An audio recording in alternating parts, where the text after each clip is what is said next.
Hello everyone, welcome to Guruji Uttarakhandi channel. तो जैसा कि आप सभी को पता है, आपकी उत्तराखंड पुलिस भर्ती की हम आपको तैयारी करवा रहे हैं, जिसमें आपका हिंदी जो सब्जेक्ट है उसके क्वेश्चन मतलब उसके जो लेक्चर्स हैं वो मैं आपको प्रोवाइड करवा रही हूँ। ठीक है, तो हमारा जो उत्तराखंड पुलिस भर्ती है इससे रिलेटेड और भी सब्जेक्ट हैं। अगर आप वो सब्जेक्ट भी पढ़ना चाहते हैं तो आप क्या करेंगे, तो आप हमारा वेदाश्री लर्निंग ऐप डाउनलोड करेंगे और वहाँ जाकर आपको इस सब्जेक्ट इस कोर्सेज के रिगार्डिंग और भी डेमो क्लासेस वहाँ पे प्रोवाइड की गई है सारे सब्जेक्ट की, तो आप उनसे जुड़ सकते हैं। और अगर आप अदर कोर्सेज, हमने बहुत सारे कोर्सेज आपके लिए लॉन्च किए हुए हैं और काफ़ी लोग हमसे वहाँ पर जुड़ चुके हैं, तो अगर आप उन कोर्सेज को परचेज़ करना चाहते हो, पढ़ना चाहते हो, तो वहाँ पर आपको नंबर भी दिया गया हुआ है, तो वो नंबर से आप हमसे क्या कर सकते हैं, कॉन्टैक्ट कर सकते हैं। अगर अधिक जानकारी लेनी है तो आपको हमारे स्क्रीन में भी नंबर चल रहा है, उस पर आप कॉल कर सकते हैं। बाकी जो आपका लिंक है, ऐप का लिंक है, वो आपको डिस्क्रिप्शन बॉक्स में दे दिया गया है। तो गाइस, तो आज हम एक नए टॉपिक के बारे में डिस्कस करने वाले हैं आपसे, और वो हमारा टॉपिक क्या है,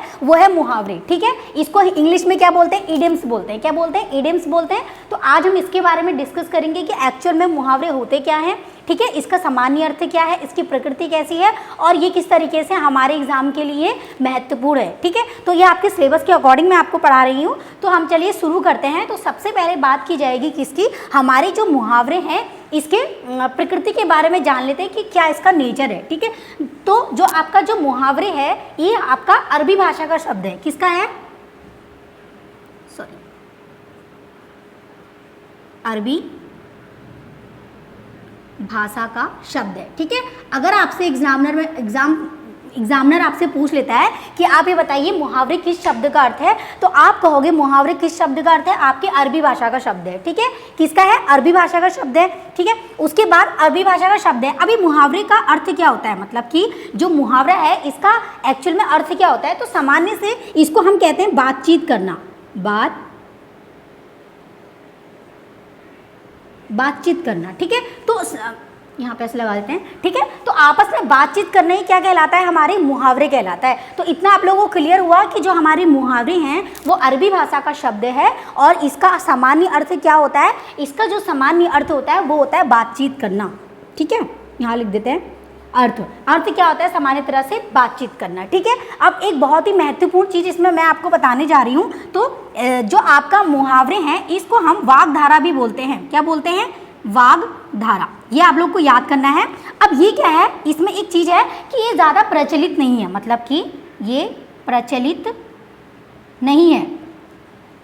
आप कह सकते हो कि ये ज़्यादा क्या है, प्रचलित नहीं है। अब प्रचलित नहीं है तो इसका मतलब ये नहीं है कि ये एग्जामिनर आपसे पूछेगा नहीं, है ना। ऐसा भी तो हो सकता है, एग्जामिनर का दिमाग है, वो आपसे कहीं से भी क्वेश्चन पूछ सकते हैं। नहीं आने का मतलब ये नहीं होता कि हम उस चीज़ को पढ़ेंगे नहीं। ठीक है, तो अगर आपसे एग्जामिनर पूछ दे तो आप कहोगे कि मुहावरे का अगर दूसरा नाम किस नाम से पुकारा जाए, मतलब किस नाम से कहा जाता है, तो आप कहोगे वाग्धारा। ठीक है, वाग्धारा जो है मुहावरे का क्या है, दूसरा नाम है, बट जो ज़्यादा प्रचलित नहीं है। तो इतना आप लोगों को समझ में आया। इसकी जो मेन मुख्य बातें थी कि जो मुहावरे होते हैं उसका वो आपका अरबी भाषा का शब्द है और इसका शब्द का अर्थ होता है आपका बातचीत करना, और इसी को ही वाग्धारा भी कहा जाता है, जो कि ज़्यादातर प्रचलित नहीं है। ठीक है, इतना क्लियर हुआ। अब हम क्या बात करेंगे, अब हम बात करेंगे जो आपके मुहावरे हैं। ठीक है, जो आपके मुहावरे हैं इनका अर्थ क्या होता है, मतलब इनकी सामान्य परिभाषा पे चलते हैं।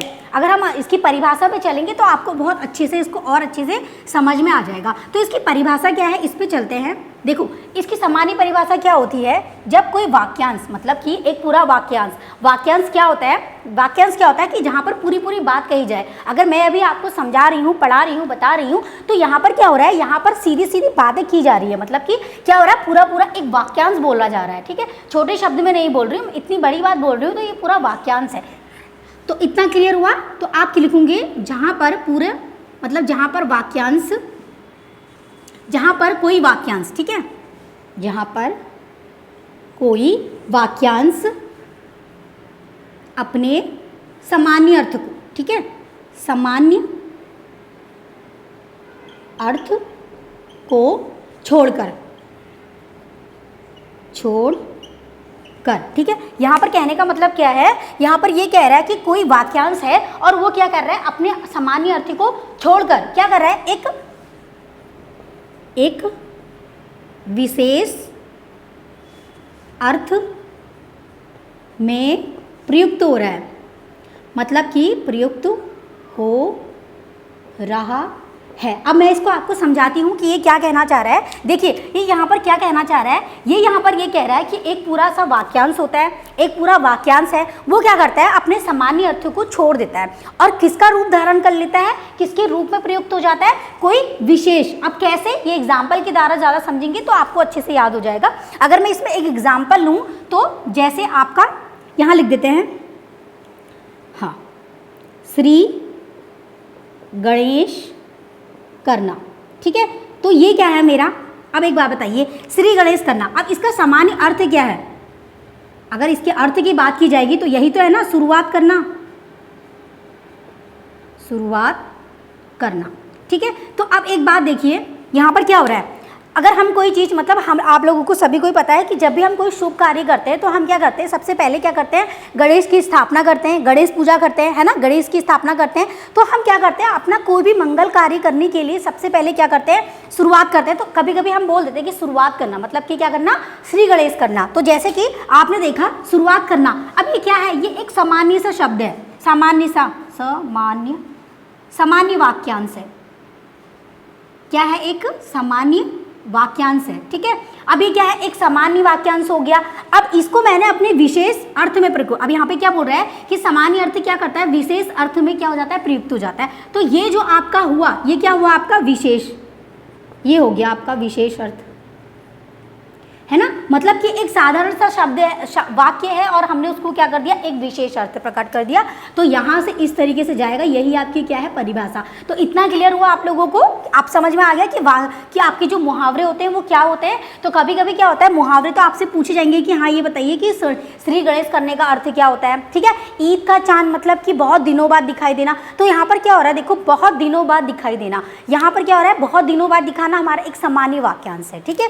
अब मैं इसको विशेष अर्थ में अगर प्रयोग करूंगी तो मैं कहूँगी, अरे क्या बात, आप तो बड़े ईद के चांद हो रहे हो, है ना, ईद के चांद हो रहे हो। तो सामान्य नहीं है ना, यहाँ पे क्या हो गया, विशिष्ट चीज़ आ गई, ठीक है। तो आप लोगों से अर्थ तो पूछे जाएंगे ही जाएंगे कि इसका अर्थ क्या होता है और इनका अर्थ क्या होता है, बट कभी कभी आपसे ये भी पूछा जाएगा, इसकी परिभाषा पूछ ली जाएगी, या आपका इसका क्या पूछा जाएगा, इसका नेचर के बारे में पूछा जाएगा। तो इसका नेचर यही कहता है कि कोई भी वाक्यांश क्या होता है, अपने सामान्य अर्थ को छोड़कर क्या कर लेता है, कभी कभी क्या कर लेता है, विशेष अर्थ में प्रयुक्त हो जाता है, ठीक है। तो ये आपके क्या था, ये आपके मुहावरे का इतना वो था। तो ज़्यादा टफ नहीं है, आप लोगों को बिल्कुल डरने की ज़रूरत नहीं है। आपको अभी क्या करना है, आपको थोड़े बहुत मुहावरे की प्रैक्टिस करनी है, प्रैक्टिस करोगे तो आपको इसे अच्छे से याद हो जाएगा।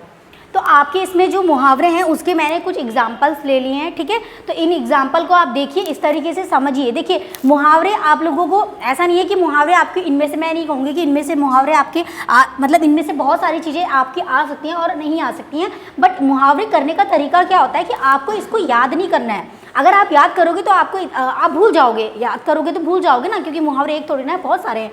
तो आपको क्या करना है, इनको समझना है ना, समझना है, समझ के ही आंसर देना है, क्योंकि 4 ऑप्शन दिए गए होंगे तो कोई ना कोई उसमें एक ऐसा ऑप्शन तो आपको लगेगा ही कि हाँ ये ऐसा हो सकता है। तो आपको समझना कैसे, उसके लिए मैंने आपके लिए कुछ एग्जाम्पल ले लिए, वो मैं आपको थोड़ा सा समझा देती हूँ, ठीक है। अब जैसे यहाँ पर लिखा है 4 चांद लगाना, तो इसका मतलब ये नहीं है कि आप आसमान में चले गए और वहाँ पर आपने 4 चांद लगा दिए, आपका ऐसा कुछ नहीं है। 4 चांद लगाना मतलब होता है कि प्रतिष्ठा को बढ़ाना। क्या होता है, प्रतिष्ठा को बढ़ाना, ठीक है। तो इसका आंसर, इसका अर्थ क्या होता है कि प्रतिष्ठा को बढ़ाना, है ना। जब किसी की प्रतिष्ठा बढ़ जाती है तो 4 चांद तो अपना भी लग जाते हैं ना। तो इस तरीके से रिलेट करके आप पढ़ोगे तो ही आपको ये होगा, ऐसे आप रटोगे तो रट के आपको ये याद नहीं होंगे, ठीक है। उसके बाद है अंगूठा दिखाना। अंगूठा दिखाना मतलब हो जाता है, ये नहीं कि आपने किसी को अंगूठा दिखा दिया तो अंगूठा दिखाना हो जाए, ऐसा कुछ नहीं है इसका अर्थ। इसका अर्थ होगा कि किसी चीज़ के लिए मना करना, मतलब किसी काम के लिए मना करना, किसी कार्य के लिए, अच्छा मैंने ब्लू से लिख दिया, मना करना, दिख रहा होगा आप लोगों को, नेक्स्ट नहीं लिखूंगी, ठीक है। तो यहाँ पर इसका अर्थ क्या होता है कि किसी कार्य के लिए मना करना, ठीक है। ये दिखता नहीं है तो आप लोगों को समझ में आया। उसके बाद यहाँ पर क्या लिखा है, देखो आंसू पी जाना, ठीक है। अब वहाँ पर आंसू पी जाने का अर्थ यहाँ पे आपको 4 ऑप्शन में अलग अलग चीज़ें दी होंगी। ऐसा भी दिया हो जाएगा कि आंसू पी जाना मतलब क्या है कि गिलास में आंसू भरे और पी गए, ठीक है। तो इस तरीके से भी वहाँ पर आपको 1-2 ऑप्शन दे दिए जाते हैं ताकि बच्चा क्या हो जाए, कंफ्यूज हो जाए। तो यहाँ पर आपको ऐसे नहीं करना है। आंसू पी जाने का मतलब होता है कि दुख को छुपाना, दुख छुपाना। अब एक बात बताइए, अगर कोई व्यक्ति रो रहा है और अचानक से आप उसके पास चले गए तो वो क्या करेगा, अपने आंसुओं को पोंछ लेगा, मतलब कि उसे कोई ना कोई दुख हो रहा होगा ना, तभी तो वो रो रहा है, तो उसने आंसू तो पोंछे, उसके साथ साथ क्या किया, उसने अपने दुख को भी क्या किया, छुपाया। तो इस तरीके से आपको शब्दों का शब्द पकड़िए और शब्दों के अर्थ निकालने की कोशिश करिए कि एक्चुअल में एग्जामिनर आपसे पूछ क्या रहा है, ठीक है। उसके बाद आ जाता है आपका आंख दिखाना। अब आंख दिखाना क्या होता है, आंख दिखाना मतलब होता है, आपको सभी को पता है कि आंख दिखाने का मतलब क्या होता है। जब हम किसी को आंख दिखाते हैं तो हमें अपना क्या करते हैं, क्रोध को प्रदर्शित करते हैं, मतलब हमें बहुत गुस्सा आ रहा है वो दिखाते हैं, ठीक है। तो क्रोध प्रदर्शित करना हो जाता है यहाँ पे, क्रोध करना कह सकते हो या क्रोध दिखाना कह सकते हो, ठीक है, क्रोध दिखाना, ठीक है, ये हो गया। उसके बाद हम आ जाते हैं तीर मारना, ठीक है। अब तीर मारने का अर्थ ये नहीं है कि आपने धनुष बाण पकड़ा और तीर मार दिया। तीर मारने का अर्थ यहाँ पे यही होगा, तीर मारने का मतलब होता है कि आपने कुछ बड़ा कर दिया है, आपने कुछ बड़ा किया है ना। कभी कभी हम लोग उसे मुहावरे, मतलब मुहावरे का मतलब क्या होता है कि सामान्य भाषा में भी बोलते हैं ना, अरे तूने तो तीर मार दिया, मतलब कि अगर आप ही लोगों ने एग्जाम क्वालिफाई कर दिया आपका उत्तराखंड पुलिस का, तो आप लोगों से भी बोला जाएगा ना कि आपने तो तीर मार दिया है ना। तो यहाँ पर क्या हो जाएगा, कोई बड़ा काम, बड़ा कार्य करना, ठीक है। इसी तरीके से आपका क्या है, गागर में सागर भरना, ठीक है। तो वहाँ पर आपको बहुत सारे 4 ऑप्शन दिए गए होंगे, 4 ऑप्शन में आपको ये पहचानना है कि गागर में सागर भरने का मतलब क्या होता है। तो गागर में पूरा सागर भरने का अर्थ क्या हो जाएगा आपका कि कम बातों में, मतलब कम शब्दों में क्या करना, कम शब्दों में अधिक बोलना। कोई होते हैं ना कम शब्दों में भी कुछ ऐसा बोल जाते हैं जो हमको क्या हो जाता है, बिल्कुल समझ में आ जाता है, और कुछ ऐसा होता है कि लंबी लंबी बातें भी, भाषण भी दे देंगे तब भी हमारे दिमाग में नहीं घुसेगा। तो उस तरीके से, तो आप इस तरीके से शब्दों के अर्थ को पकड़ने की कोशिश कीजिए, ठीक है। तो गाइस, इसमें एक लोकोक्तियाँ करके भी आपका एक टॉपिक है, पर उसमें क्या होता है, बच्चा कंफ्यूज हो जाता है लोकोक्ति और मुहावरे में, ठीक है। तो ये दोनों अलग अलग चीज़ें हैं, तो उसके बारे में हम नेक्स्ट लेक्चर में बात करेंगे। तो गाइस, आज की वीडियो में आप लोगों के लिए इतना ही था। आई होप आप लोगों को समझ में आया होगा। तो आप से मिलूंगी मैं आपके नेक्स्ट लेक्चर में, तब तक के लिए धन्यवाद।